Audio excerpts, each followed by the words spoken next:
विद्यार्थी मित्रांनो, आज आपण इयत्ता 7वी मराठी बालभारती व्यवसाय पुस्तिकेतील प्रकरण 3 तोंडणी व्यवसाय संपूर्ण उत्तरासहित पाहणार आहोत। मी येथे तुम्हाला संपूर्ण व्यवसायाची व्यवस्थितरित्या उत्तरे लिहून दिलेली आहे।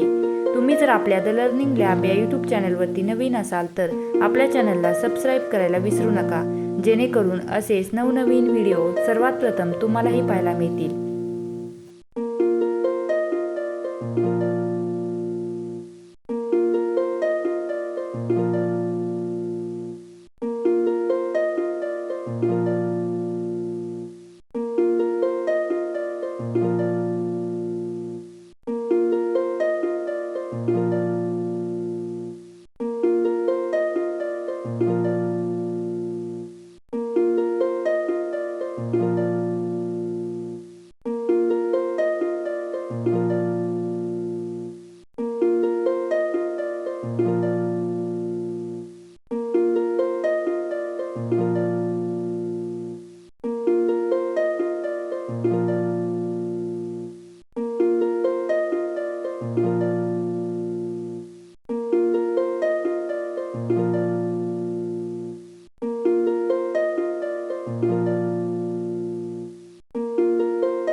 व्हिडिओ शेवटपर्यंत पाहिला त्याबद्दल तुमचे सर्वांचे मनापासून आभार।